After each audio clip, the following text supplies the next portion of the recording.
నిజామాబాద్ సిరికొండ మండలంలో హిందూ బంధువులు 500 సంవత్సరాలుగా ఎదురు చూస్తున్న సమయం రానే వచ్చింది. జనవరి 22న మధ్యాహ్నం 12:26 సమయంలో హిందువులలో మధురానుభూతిని కలిగించింది.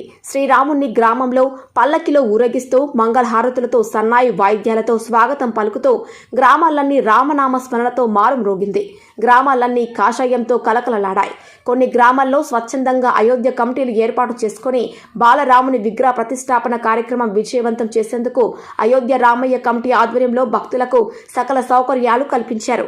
ఇలాంటి అవకాశం ముందు తరాలకు రాలేదు అని, రాబోయే తరానికి ఇలాంటి సువర్ణ అవకాశం లభించిందని, ఈ క్షణం ఎంతో మధురానుభూతిని కలిగించే గొప్ప అవకాశం కాబట్టి యుగ యుగాలకు గుర్తుండే విధముగా రాములోని విగ్రహ ప్రతిష్టాపన కార్యక్రమం విజయవంతం చేసేందుకు కృషి చేశారు. అందుకుగాను గ్రామంలోని యువత చాలా కష్టపడ్డారు. చాలా గ్రామాల్లో భక్తులకు అన్నసత్రం కార్యక్రమం ఏర్పాటును మరియు అయోధ్యలో జరిగే కార్యక్రమాన్ని వీక్షించేందుకు పెద్ద పెద్ద LED స్క్రీన్లను గ్రామాల్లో ఏర్పాటు చేశారు. భక్తులు అయోధ్యలో రాముల వారి ప్రాణ ప్రతిష్టను కార్యక్రమాన్ని కన్నుల విందుగా చూసి భక్తితో తన్మయంతో పులకించిపోయారు. మాంసం దుకాణాలు బంద్ చేసి మద్యం దుకాణ యజమానులు స్వచ్ఛందముగా సాయంత్రం వరకు బంద్ చేశారు. తమ వంతు కర్తవ్యం అన్నట్లుగా భావించారు. దుకాణ యజమానులు అయోధ్య కమిటీ వారు కృతజ్ఞతలు తెలిపారు. రాములూరికి తప్పని కరెంటు కష్టాలు. భారతదేశమంతా బాలరాముని ప్రాణప్రతిష్ఠ కార్యక్రమాన్ని వీక్షించేందుకు గ్రామాలలో LED స్క్రీన్లు ఏర్పాటు చేసుకున్నారు. సిరికొండ విషయానికి వస్తే సరిగ్గా బాలరాముని ప్రాణప్రతిష్ఠ జరిగే సమయానికి కరెంటు తీసేయడంతో విద్యుత్ శాఖ అధికారులపై భక్తులు తీవ్ర ఆగ్రహం వ్యక్తం చేశారు. గణేష్ గౌడ్, దృశ్యం రిపోర్టర్, సిరికొండ.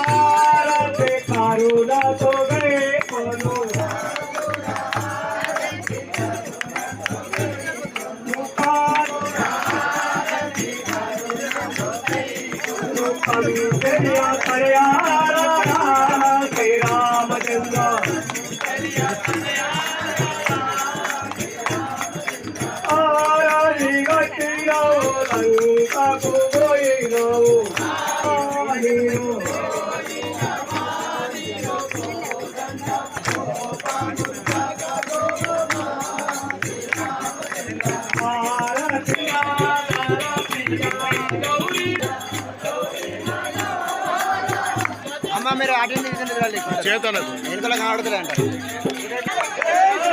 జై శ్రీరామ్. ఓం మంగళం మంగళం ఓం మంగళం.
పాపం తీయడా ఏడు